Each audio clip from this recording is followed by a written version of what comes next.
Muy bien. Entonces, vamos a iniciar, como les había indicado, nuestra clase correspondiente a oxidaciones biológicas. El tema lo he extractado básicamente del libro de Bioquímica Clínica del doctor Alex Tango y del doctor Hugo Burgos. ¿Qué son las oxidaciones biológicas? Las oxidaciones biológicas son esencialmente combustiones sin llama, es decir, combustiones que se van a producir a baja temperatura.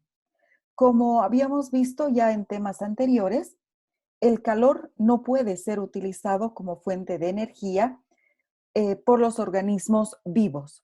¿Debido a qué? A que estos organismos vivos son esencialmente isotermos. Entonces, ¿qué es lo que va a suceder? Aquí tenemos un ciclo correspondiente justamente a la relación que existe entre los procesos de oxidaciones biológicas en los vegetales y cómo estos están directamente relacionados con los procesos de oxidaciones biológicas en los animales. Entonces, si nosotros partimos, por ejemplo, de este organismo, se trata de un organismo vegetal. En este organismo vegetal, nosotros vamos a observar, sabemos ya que a través de un proceso conocido como fotosíntesis, los vegetales son capaces de, por acción de la energía solar, unir el dióxido de carbono, que lo extraen del aire, con el agua que extraen a través de las raíces del suelo, y en este proceso de fotosíntesis formar moléculas orgánicas, como lo son los glúcidos, los hidratos de carbono, principalmente glucosa, más oxígeno. Y este oxígeno va a ser liberado hacia el ambiente. Cuando nosotros consumimos estos, estos vegetales, automáticamente estamos consumiendo los glúcidos que forman parte de su estructura. En nuestro organismo, obviamente, estos glúcidos van a ser degradados a glucosa y a través de la respiración pulmonar vamos a ingerir oxígeno. Esta glucosa y este oxígeno van a convertirse en fuentes de energía para que en nuestro organismo se produzcan procesos de respiración celular. Y como consecuencia de la respiración celular, vamos a tener la liberación de energía química en forma de ATP y vamos a tener también la liberación de moléculas de dióxido de carbono y agua. Obviamente, este ATP, a través del ciclo del ATP, que ya lo habíamos visto el día lunes, entonces va a ser convertido en ADP y va a liberar una cierta cantidad de energía que va a ser fácilmente utilizable por la célula. Entonces, como podemos observar, y siendo consecuentes con lo que habíamos indicado, que las oxidaciones biológicas en nuestro organismo cumplen las leyes de la termodinámica, entonces la primera ley de la termodinámica indica que la energía ni se consume ni se crea. Entonces, obviamente, esta energía se transforma y esta energía solar utilizada por los vegetales para la fotosíntesis va a convertirse en energía química utilizada por los animales para, para poder conseguir de esta manera la energía suficiente para sus reacciones metabólicas. De esta manera se cierra el círculo y tenemos la relación completa entre lo que sucede en los animales y lo que sucede en los vegetales.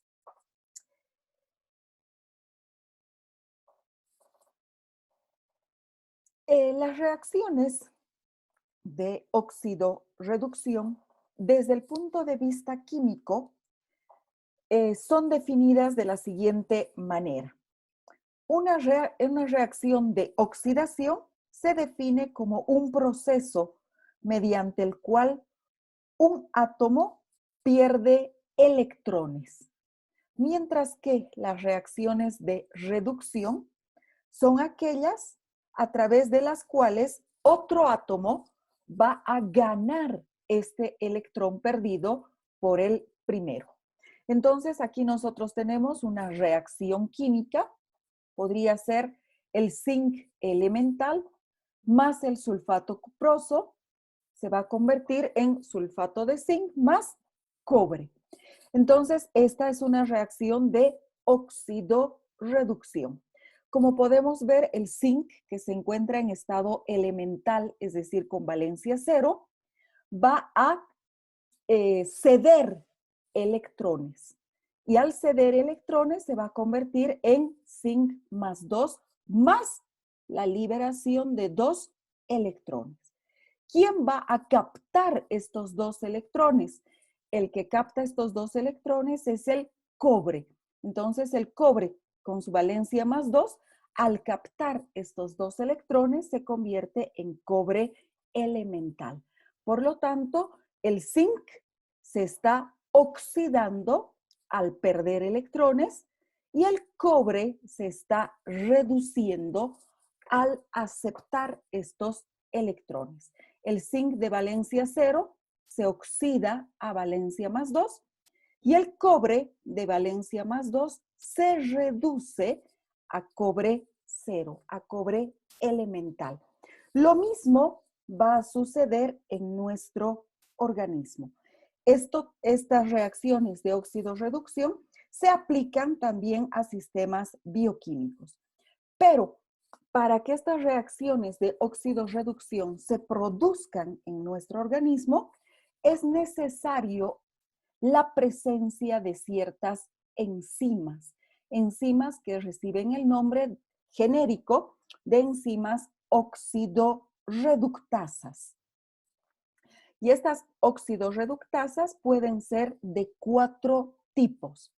Pueden ser oxidasas, pueden ser deshidrogenasas, hidroperoxidasas y finalmente oxigenasas.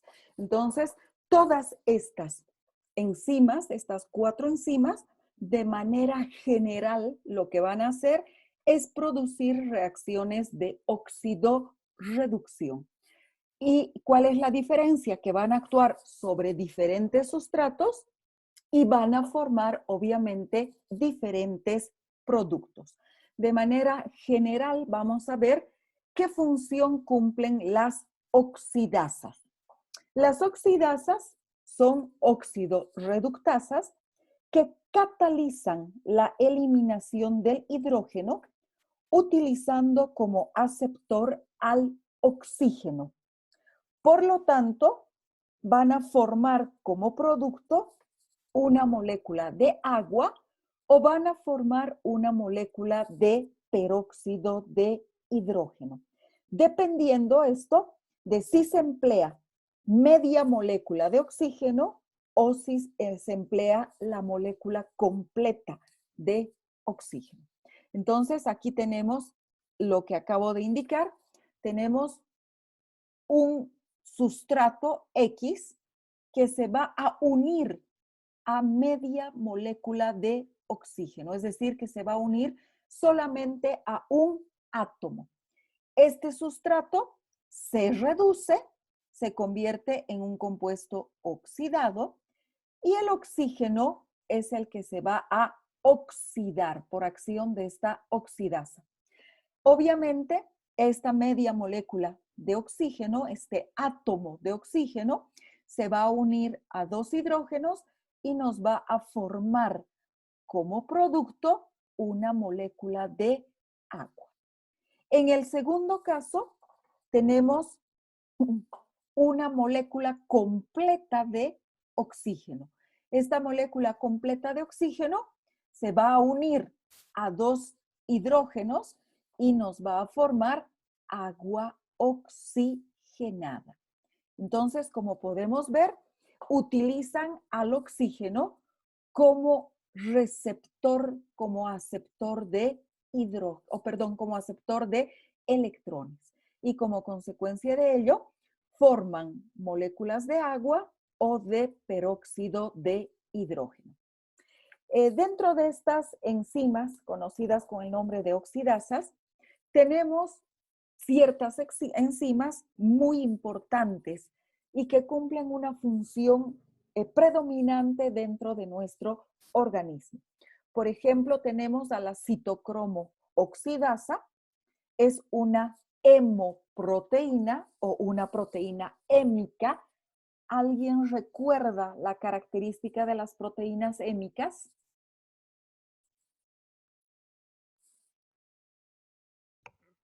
Doctora, ¿poseen su grupo prostético? Poseen un grupo prostético, pero ¿cuál sería este grupo prostético? El hierro. El hierro no es un grupo prostético. El hemo. El hemo. Entonces, efectivamente, la característica de estas proteínas hémicas es que presentan un grupo prostético conocido con el nombre de hemo. Entonces, estas son las citocromo oxidasas. La citocromo oxidasa, además de ser una proteína hémica, es un componente muy importante terminal en la cadena respiratoria de la mitocondria. La próxima semana vamos a ver justamente la cadena respiratoria de la mitocondria y ahí vamos a hablar de la citocromo oxidasa. Otras proteínas también oxidasas importantes son las flavoproteínas, el FMN y el FAD, que son el mononucleótido de flavina y el dinucleótido de flavina y adenina. Estas flavoproteínas son la forma activa ¿de qué vitamina? B3, doctora. No. B3 es ¿qué vitamina? La riboflavina. B2. B2 es la forma activa de la riboflavina o vitamina B2. Otras proteínas importantes son la xantinoxidasa y la glucosa oxidasa.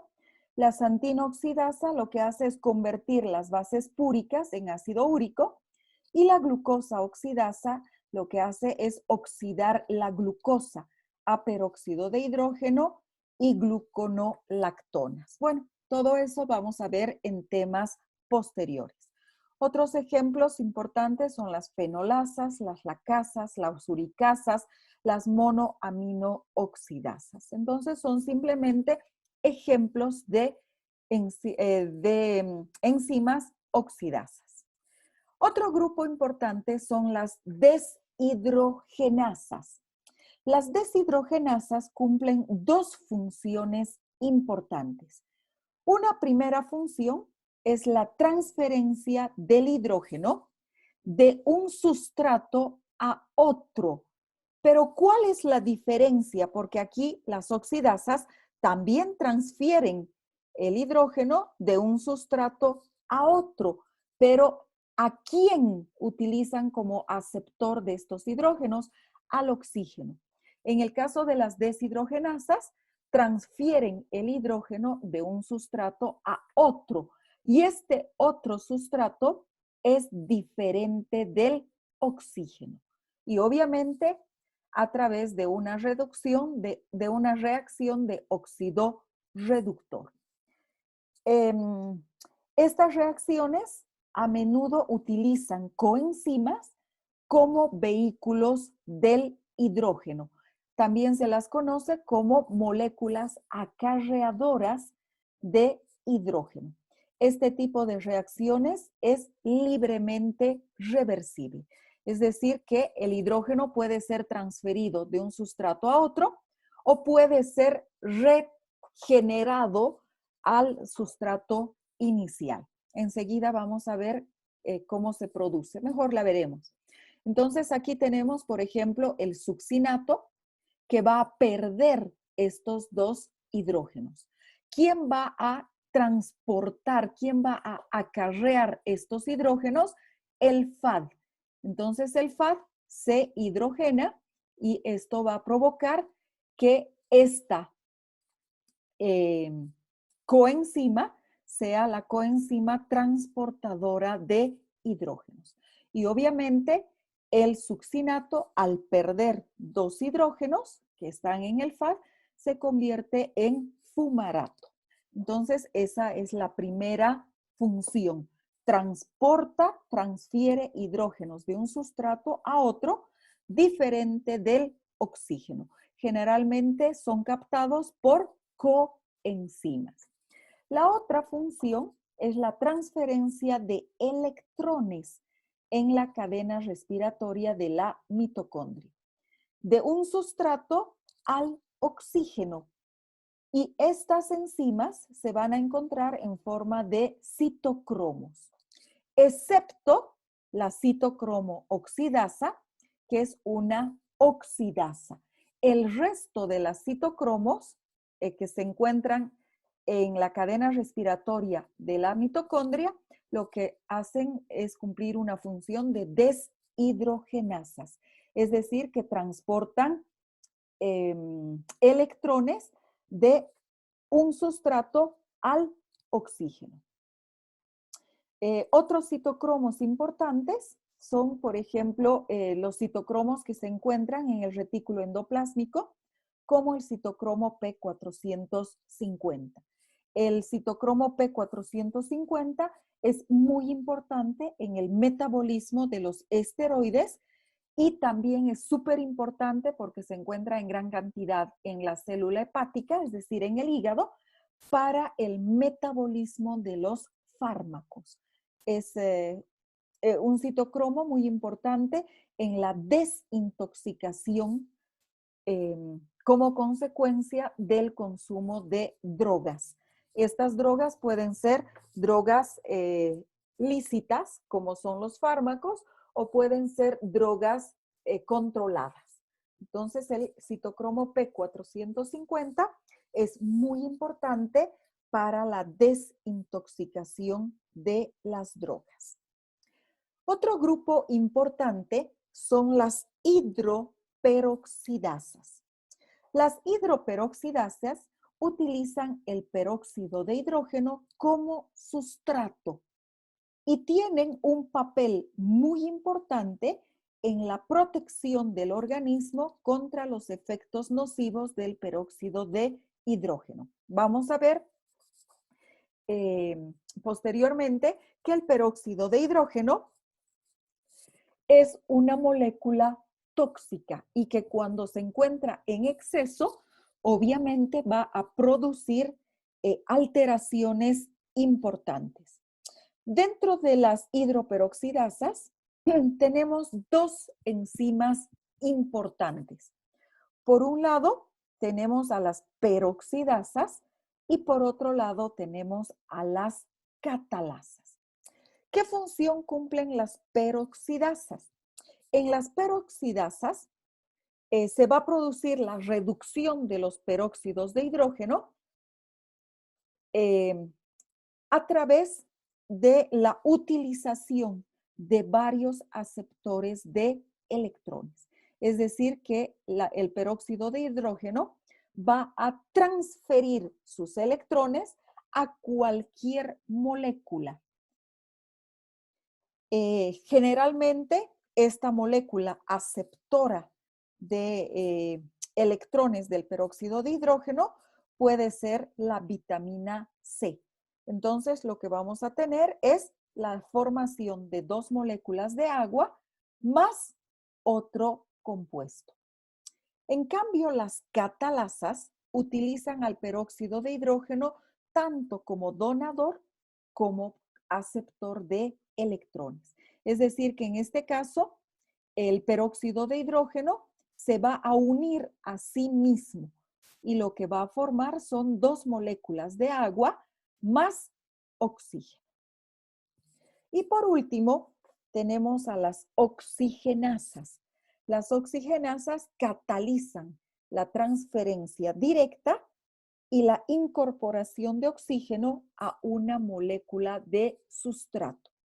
Estas oxigenasas también pueden ser de dos tipos. Tenemos a las dioxigenasas que van a incorporar los dos átomos que están formando la molécula de oxígeno a la molécula de sustrato. En cambio, el otro grupo, que son las monooxigenasas, solo van a incorporar un átomo del oxígeno molecular al sustrato. Con un problema, la formación de un radical oxidrilo, un radical que también recibe el nombre de hidroxilo. Entonces, este es el gran problema que tienen las monooxigenasas. ¿Alguna duda con relación a las enzimas oxidorreductasas?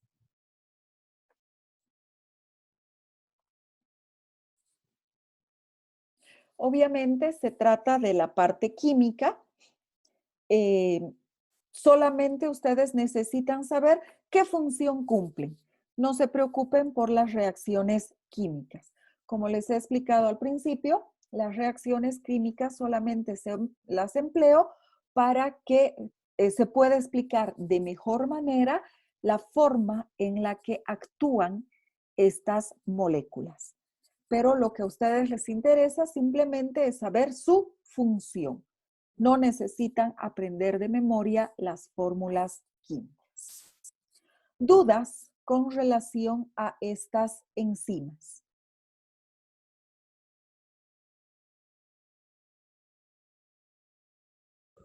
Está bien, doctora. Ok, muy bien. Entonces vamos a pasar a la segunda parte, a la parte clínica del uso justamente de estas reacciones, de estas reacciones conocidas como oxidaciones biológicas. Y es la formación de radicales libres. ¿Cuál es la importancia médica que tiene la formación de estos radicales libres? Los radicales libres son especies moleculares altamente reactivas. ¿Por qué son moléculas tan reactivas?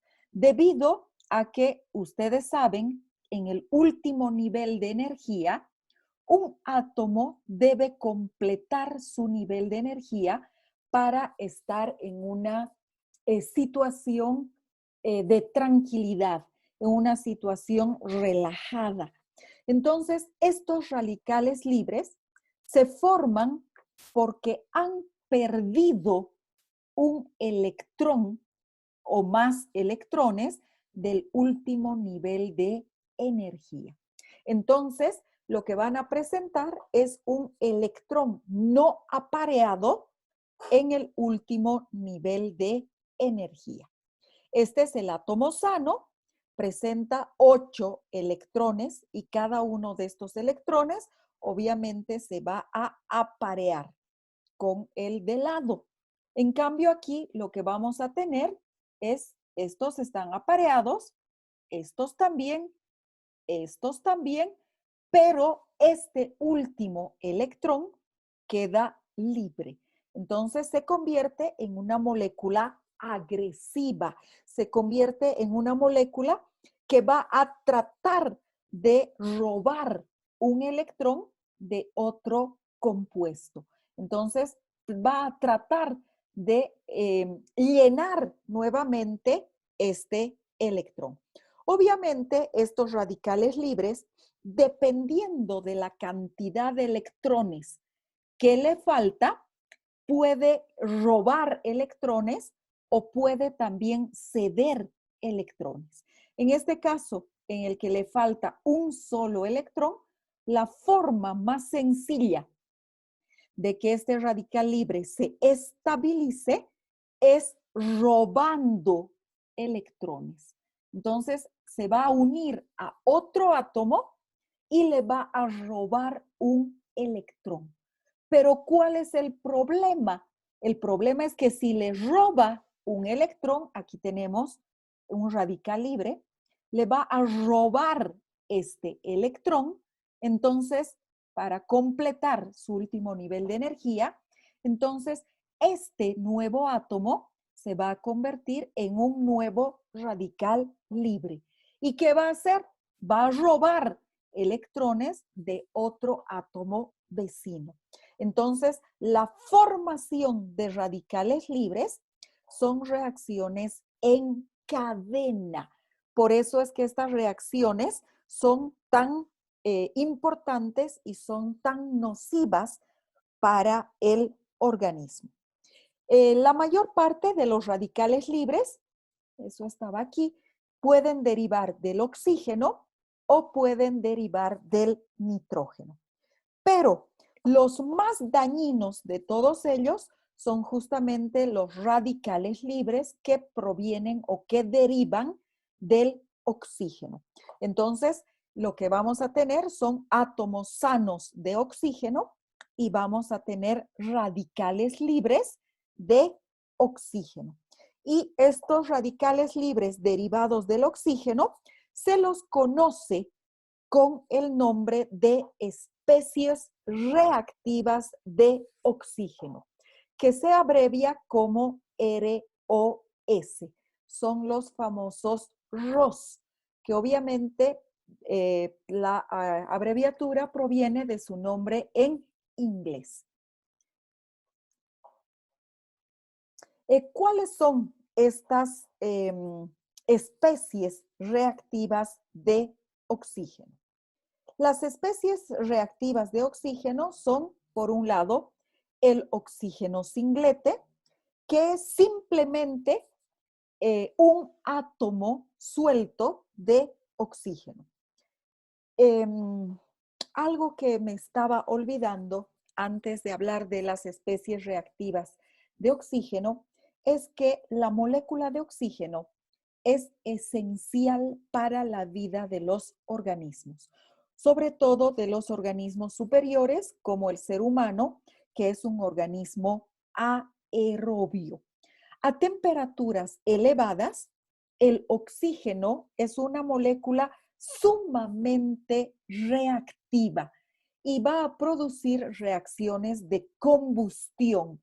Por eso es que para que el fuego arda, necesita oxígeno. Incluso ustedes saben que no podemos apagar el fuego con agua.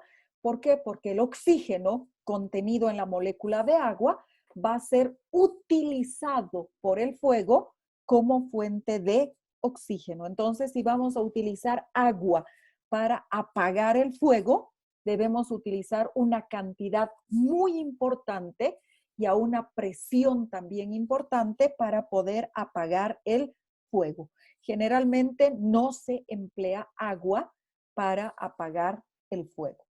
Pero ¿qué sucede a una temperatura que está alrededor de 36 a 37 grados centígrados, que es la temperatura de nuestro cuerpo? A esta temperatura, el oxígeno es prácticamente inerte. Entonces, prácticamente no tiene una reactividad importante. Y esto es muy favorable debido a que si el oxígeno tuviese esta reactividad que presenta a temperaturas elevadas, entonces nosotros podríamos arder de forma espontánea. En nuestro organismo, aproximadamente, más o menos, entre el 89 y el 90% del consumo de oxígeno se destina a la fosforilación oxidativa, es decir, a la cadena respiratoria de la mitocondria. Otro porcentaje prácticamente cercano al 9 a 10% restante se utiliza para reacciones de hidroxilación y oxigenación. Y solamente entre el 2 y el 3% del oxígeno presente en nuestro organismo se va a convertir fisiológicamente en especies reactivas de oxígeno. Si bien estas especies reactivas de oxígeno tienen importancia en el funcionamiento correcto del organismo, debido a que muchas enzimas utilizan, por ejemplo, el peróxido de hidrógeno como sustrato, cuando estas se encuentran en exceso, van a provocar un daño importante crónico a las biomoléculas. Por esta razón es que en nuestro organismo disponemos de defensas que se conocen con el nombre de defensas antioxidantes, que nos van a proteger de estas especies reactivas de oxígeno. Ahora sí, ya sabemos cuál es la importancia. Sabemos que estas especies reactivas de oxígeno son necesarias, pero en pequeña cantidad. Cuando estas especies reactivas de oxígeno aumentan de manera exagerada, van a provocar lesiones crónicas en las células. Entonces, ahora sí podemos ver cuáles son estas especies reactivas de oxígeno. Las especies reactivas de oxígeno, como les estaba indicando, son el oxígeno singlete. El oxígeno singlete se obtiene por exposición a la luz ultravioleta de la molécula de oxígeno. Entonces, la molécula de oxígeno, que tiene 2 átomos de oxígeno, se parte y se convierte en oxígeno singlete. Esta es la fórmula del oxígeno singlete. Aquí tenemos un unito, que quiere decir que solamente está formado por un átomo de oxígeno. El oxígeno, por reducción, se va a convertir en anión superóxido. Es decir, la reducción del oxígeno va a permitir la ganancia de un electrón. Entonces se va a convertir en anión superóxido. Este anión superóxido podemos nosotros reconocerlo fácilmente porque el electrón ganado está aquí. Entonces tenemos aquí en este puntito el electrón ganado. Y además, ¿cómo sabemos que tiene un electrón extra? Porque tiene una carga eléctrica negativa. Entonces, este es un anión superóxido. El anión superóxido tiene una estabilidad intermedia. A pesar de que nosotros hablamos de estabilidad intermedia, vamos a ver que estas especies reactivas de oxígeno no llegan a durar, no tienen una vida media de ni siquiera de 1 segundo. Es decir, que por eso son tan reactivas, porque todo el tiempo están chocando con átomos diferentes. Entonces, de manera muy rápida es que estas especies reactivas de oxígeno van a ir provocando lesiones. Entonces, tiene una estabilidad media y puede servir como agente oxidante o puede servir como agente reductor. En el caso de que se comporte como agente oxidante, entonces va a formar peróxido de hidrógeno, y cuando se comporta en forma de agente reductor, va a regenerarnos el oxígeno. El oxígeno, al protonarse, va a formar otro radical libre que recibe el nombre de hidroxiperoxilo o directamente hidroperoxilo. El hidroperoxilo o hidroxiperoxilo tiene esta fórmula. está formada, obviamente, estamos diciendo que se protona, el oxígeno se protona, entonces en este caso va a ganar un hidrógeno. Estas moléculas de hidroxiperoxilo o de hidroperoxilo son moléculas muy pequeñas, no tienen carga eléctrica, como podemos observar, y como son tan pequeñitas, fácilmente van a difundir a través de las membranas celulares. Y al difundir a través de las membranas celulares, entonces van a provocar la oxidación de los lípidos que están formando parte de estas membranas celulares. Y obviamente, al oxidar estas membranas celulares, van a provocar también la formación de radicales libres. Si el oxígeno acepta un electrón y dos protones, va a formar otra molécula conocida como peróxido de hidrógeno. También se la conoce como agua oxigenada. Entonces, esa es la estructura del peróxido de hidrógeno. El peróxido de hidrógeno es el más abundante de los radicales libres de las especies reactivas de oxígeno que se encuentran en circulación sanguínea o que se encuentran a nivel de los tejidos. A pesar de que se encuentra en concentraciones altas, estas concentraciones altas para radicales libres están en el orden de micromoles. Es decir, que serían la milésima parte de un mol, micromoles. Pero, vuelvo a repetir, para las especies reactivas de oxígeno, esta es una cantidad importante. El peróxido de hidrógeno es una molécula relativamente estable, pero que se va a descomponer en presencia de iones metálicos. Por eso es que la intoxicación por plomo, por ejemplo, produce la formación de radicales libres. ¿Qué es lo que hace? Descompone el peróxido de hidrógeno y va a formar un radical que recibe el nombre de radical hidroxilo. El oxígeno, al captar un electrón, forma el radical hidroxilo. Ustedes conocen el radical hidroxilo, tiene un electrón libre sin compartir y obviamente aquí nos falta, tiene una carga eléctrica negativa. Entonces, este radical hidroxilo es el más reactivo y dañino de las, mejor dicho, especies reactivas de oxígeno. Es tan reactivo que tiene una vida muy pequeña antes de autodestruirse. Este radical hidroxilo choca muy rápidamente con otro tipo de moléculas y por este motivo es considerado el terrorista suicida indiscriminado.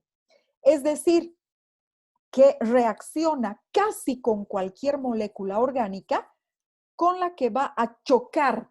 Y al chocar, obviamente, se destruye porque completa su último nivel de energía con un electrón. Bueno, en este caso, como tiene un electrón extra, al chocar va a ceder este electrón extra y el radical oxidrilo se destruye.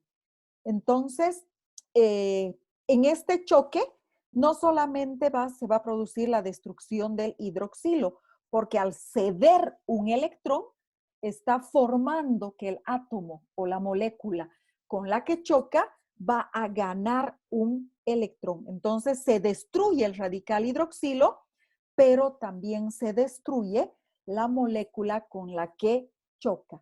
Por eso es un terrorista suicida indiscriminado. Choca con casi cualquier molécula. Muere el radical hidroxilo, pero también mata a la molécula con la que está chocando. El gran problema del radical hidroxilo es que no tenemos, una vez que se forma el radical hidroxilo, no tenemos enzimas capaces de degradar, de evitar que este radical hidroxilo cause daño en el resto de las moléculas. No sé si está comprendido esto que corresponde a las especies reactivas de oxígeno.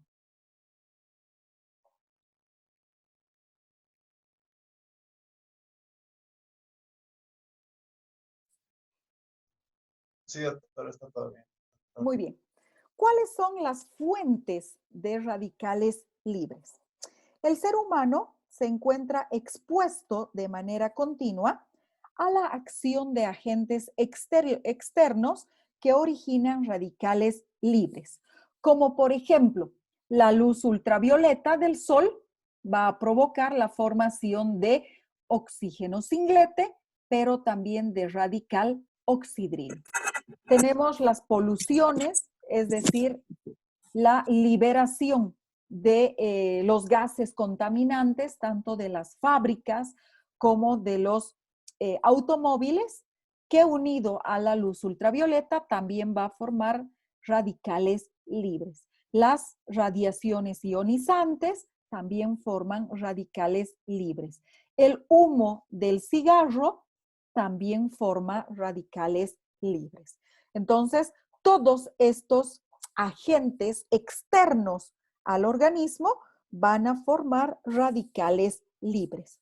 Pero, y vamos a colocar con otro color, en nuestro organismo también se producen de forma continua, fisiológica, radicales libres. Como habíamos indicado, aproximadamente entre el 2 al 3% del oxígeno convertido se va a, entre el 2 al 3% del oxígeno consumido se va a convertir en radicales libres. ¿Cuál es la principal fuente de radicales libres? La principal fuente de radicales libres es la respiración mitocondrial. Las mitocondrias son las que van a producir la mayor cantidad de radicales libres. Las mitocondrias son la mayor fuente de especies de oxígeno reactivo. En condiciones normales, la mitocondria reduce casi todo el oxígeno a agua, pero entre el 1 al 2% del oxígeno que ingresa, que se libera a través de la respiración de la mitocondria, va a ser reducido a anión superóxido. Entonces, este metabolismo celular, la respiración de la mitocondria, produce la liberación de radicales libres. Otra fuente importante dentro de nuestro organismo de formación de radicales libres es lo que se conoce con el nombre de estallido respiratorio oxidativo, que se produce en las células fagocíticas, como por ejemplo en los macrófagos o en los neutrófilos, durante los procesos infecciosos. Entonces, la inflamación producida por el ingreso de un microorganismo va a producir una fuente importante de radicales libres, tanto radicales de oxígeno reactivo como radicales de nitrógeno reactivo. El principal radical de oxígeno que va a ser liberado es el superóxido, que luego obviamente se va a convertir en peróxido de hidrógeno, y como habíamos visto, este peróxido de hidrógeno puede convertirse en radical oxidrilo. Entonces, los procesos inflamatorios, sobre todo causados por el ingreso de microorganismos a nuestro cuerpo, también es una fuente importante de radicales libres. Obviamente no vamos a entrar en mayor detalle de cómo se producen estos radicales libres, debido a que es materia de microbiología. Entonces, en microbiología ustedes van a ver qué es lo que sucede cuando ingresa una bacteria, un virus.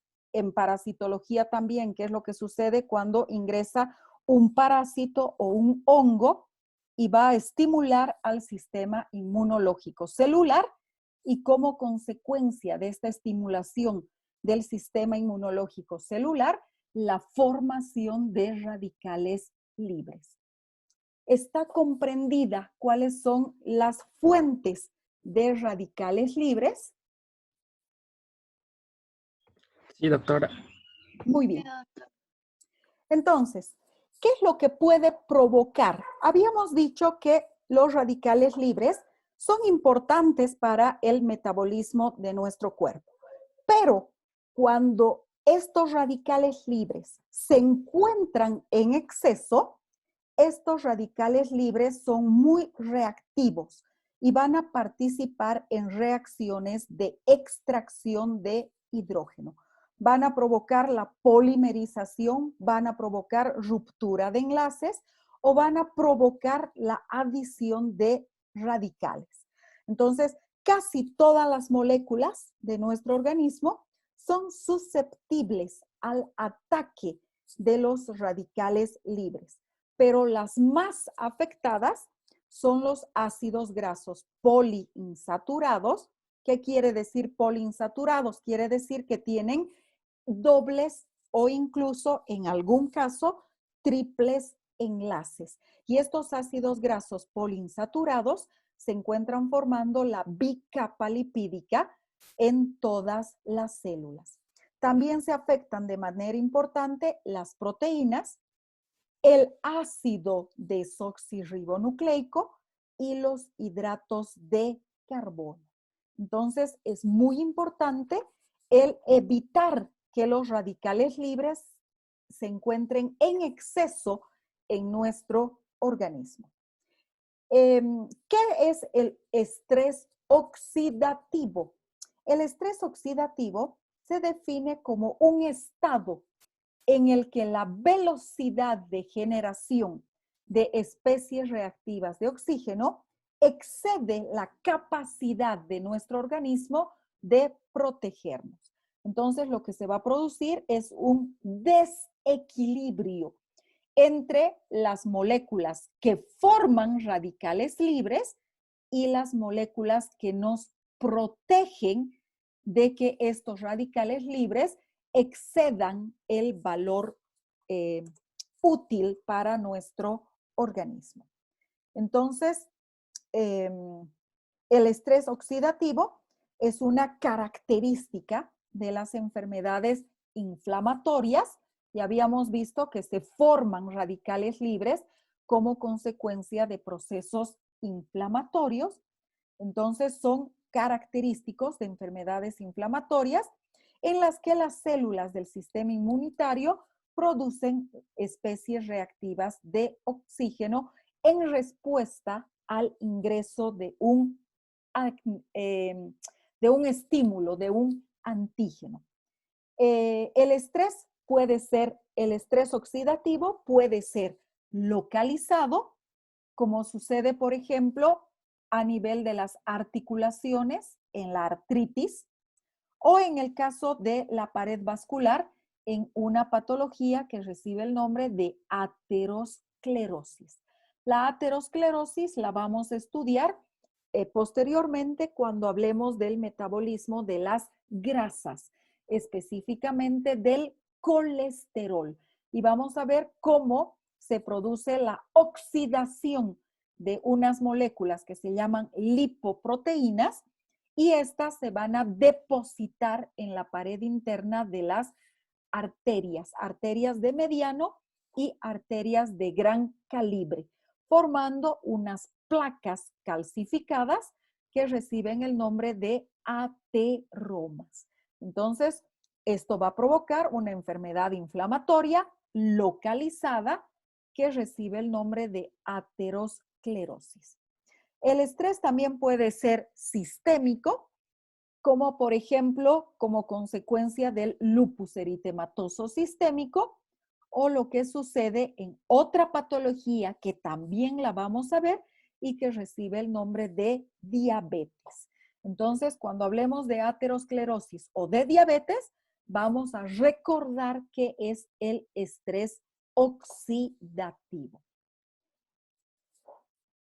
El radical hidroxilo habíamos indicado que es el más tóxico de todos los radicales libres y que además era considerado como el terrorista suicida indiscriminado.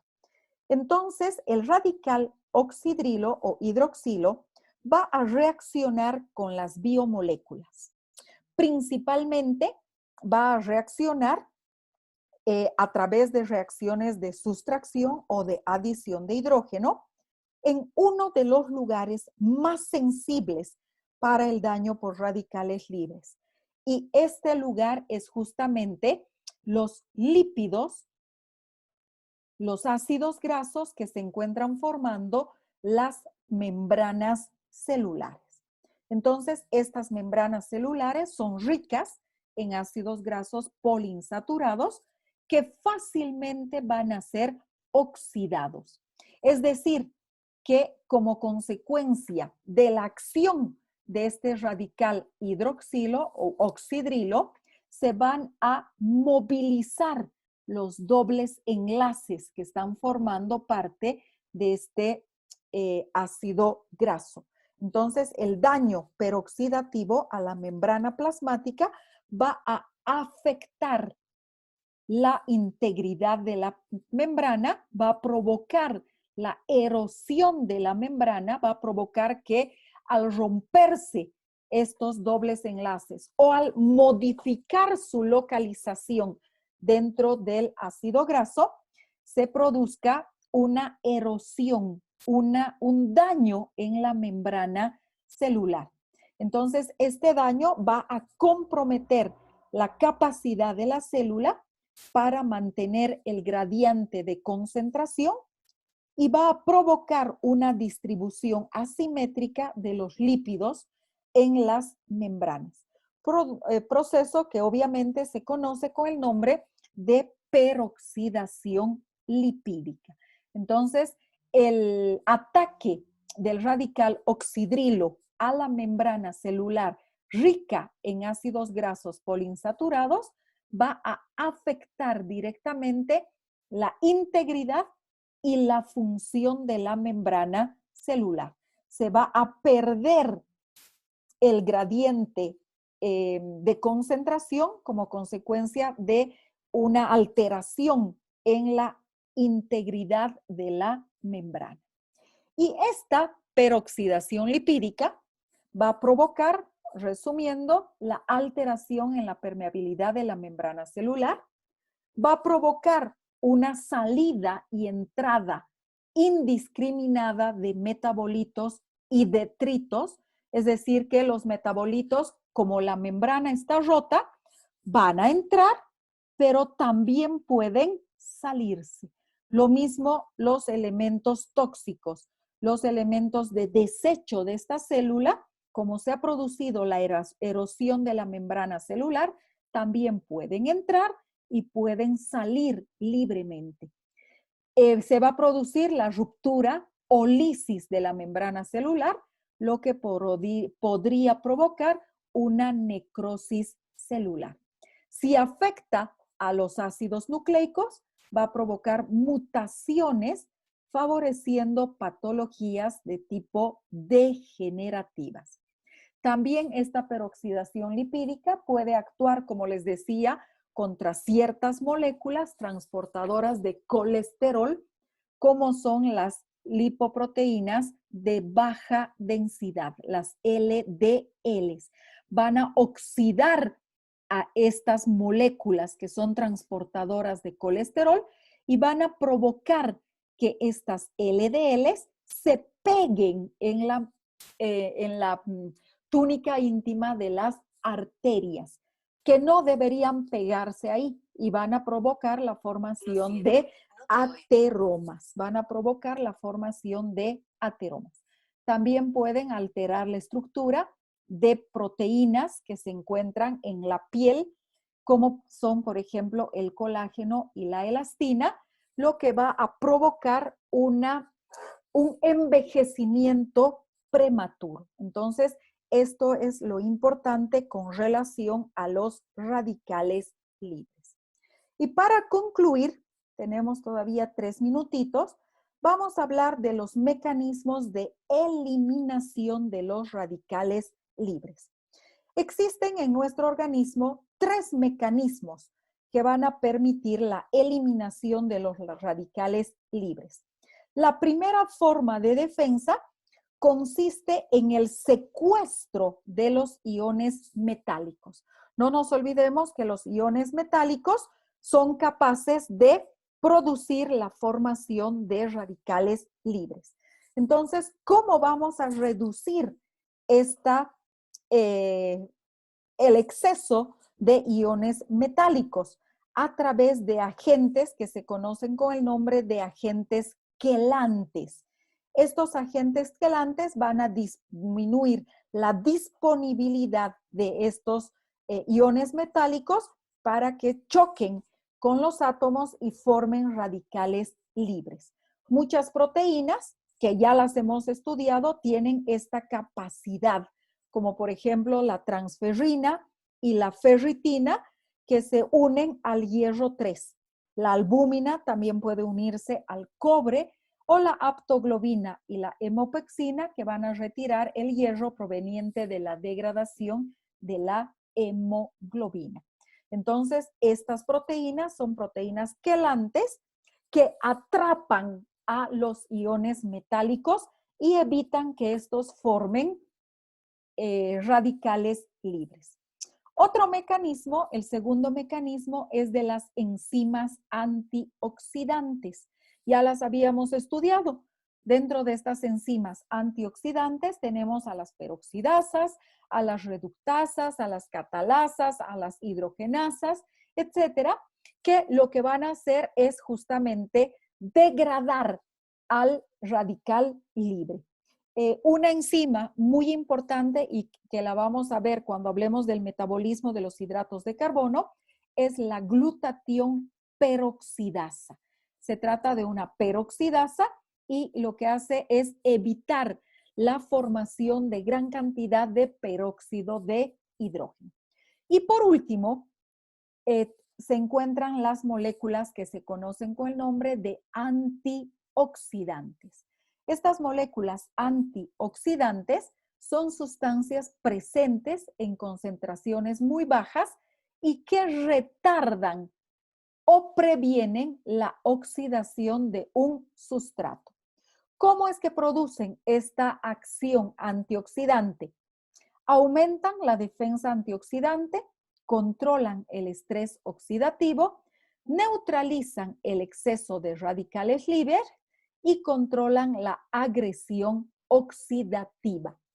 Estos, aquí están, como les decía, el secuestro de iones metálicos, las enzimas antioxidantes y finalmente los antioxidantes no enzimáticos, que pueden ser los flavonoides, las vitaminas A, la vitamina C y la vitamina E.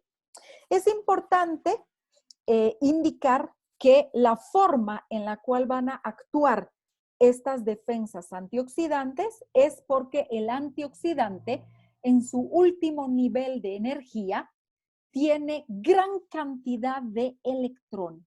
Entonces, si a este antioxidante le quito un electrón, el radical libre que se forma, porque sí se va a formar un radical libre, es un radical libre benignos, debido a que es un radical libre no reactivo. Obviamente porque como tiene tantos electrones en su último nivel de energía, prácticamente la deficiencia de uno de ellos no va a provocar una actividad muy importante. Estas moléculas van a formar radicales libres que son lo suficiente reactivos para destruir a los radicales libres tóxicos, pero no son lo suficientemente reactivos para chocar con los elementos, con los componentes de la célula. Un ejemplo, por ejemplo, de estos radicales libres es la ubiquinona, que la vamos a estudiar cuando estemos hablando de la cadena respiratoria de la mitocondria. Y esta ubiquinona se vende en cremas. Ustedes han escuchado de el Q10. Entonces, no es otra cosa que una molécula de ubiquinona.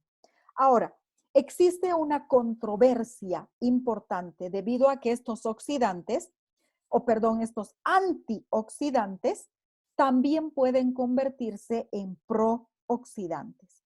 ¿Debido a qué? A que al perder un electrón de su último nivel de energía, también se convierten en radicales libres. Y si estos pierden gran cantidad de electrones de su último nivel de energía, entonces también se van a convertir en moléculas reactivas. Por eso es que las primeras experiencias que se han tenido con los antioxidantes pensaban que podía ser la cura para el cáncer y las enfermedades degenerativas relacionadas con la edad avanzada.